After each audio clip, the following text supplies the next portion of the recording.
I'm going to say a few words, and firstly to congratulate all of you who are here. Mwekubire mu ngalo.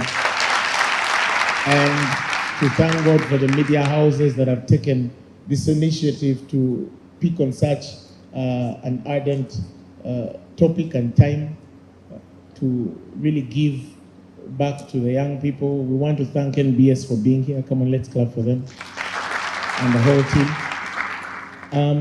I'm going to say a few words really, especially when JK told me about Smari, and him and wonderful lady Rowena have been updating our team on what these people are trying to do here. My heart for the young people, especially for the challenges of unemployment and the poverty you hear, not only in Uganda, but across the world. I mean, I was telling somebody, even in the United States, there are street children. Even in the United States, there are people who are homeless. In the United States, there are people who are believing God for food tomorrow. So whether you're in the greatest country in the world or the least there is, many of the challenges cut across. But when I studied the mind of Smari and I started to understand through this wonderful woman what they were trying to say, I was reminded of the late, I don't know how many of you heard of the story of a young man called Chadwick Bosman. Put up your hand if you know Chadwick Bosman. Chadwick Bosman is the young man behind Black Panther. Who remembers Black Panther? Yes, Black Panther. That movie, of course, if you are keen on the movie stars or superheroes that, you know, America had developed, almost all of them were white. You know, Superman was white, Batman was white, Spider-Man was white, you know, black, even, was she called Black Widow or what? She was white, mention, Catwoman was white, mention, Iron Man was white, who wasn't white? So, the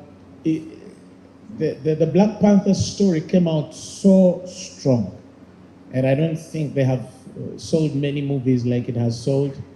It hit so hard, but also gave, you know, a very good narrative to the black race, because here, this African continent has been for long called the dark continent. Not dark because of our color, but dark meaning ignorance. And to see these people talking about vibranium, and, you know, they're inventing and innovating weaponry to do this and that, and it's all the way from Africa. Amazingly, when you watch Black Panther, the camera zeroes to Uganda. It's amazing. So one day I was in the United States, and then I phoned some guys and we were talking about Black Panther, and then I told them, you see that camera from where it zeroes from? Wakanda, yeah, it's my country. Oh my God, you guys have vibranium? And I told them, we have a lot. You know, I couldn't lie, but again, I didn't want to. So I told them, no, we have a lot of things there. You know, so you come from Wakanda? Yeah, Uganda. You know, it's the same thing. They're just borrowing. Come on, somebody.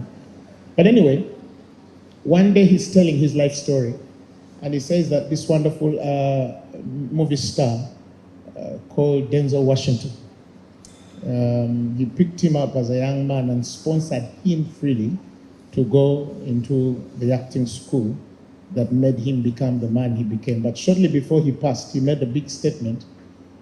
He said, while he was speaking about Denzal Washington, he said that an offering, never forget this, if you can write it, he said an offering from a king or a sage. Who is a sage? A sage is a wise person. Because in this world, you're made by somebody.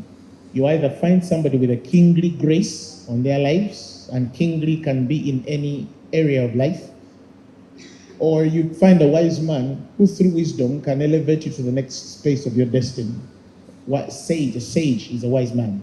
So this man said, an offering from a king or a sage is more than gold or silver. And then he added to say, it is a seed of hope and a bud of faith. That's what I'm going to explain, and then sit down. If something ever comes from from somebody greater than you, from somebody more exposed than you, more educated than you, more blessed in life than you, who is not giving you something because they're looking for something from you, that man is either a king or a sage. And if that offering ever comes to you, like I have heard that you are studying this for free, what you have been given is an offering. What you have been given is a seed. Something has been planted in your destiny, and it is more than gold or silver. It's more than getting a job or driving a nice car or living well, but it is a seed of hope and a bud of faith, meaning that somebody out there believes in you. Hey, you should clap for that. Somebody out there believes in you. Some of the things that you're going to learn and the door, that great door that has opened for you, perhaps some of you have parents or relatives who are who are able to do it, but have not been able to do it for you. But God still had a plan to take you somewhere. But this is what I want to conclude with. Whatever you're receiving through SMARI, take it as a seed that has been planted in your life and will bud into the biggest tree of faith that one day, like they're believing in you, you will believe in another man also. But to do that and empower another, you must understand, if a seed has been planted in you, this period you're going to spend at SMARI is to bring forth fruit. And that is what I prayed for, that nobody who has come to this school will fail. Not only in the school, but in life. God bless you.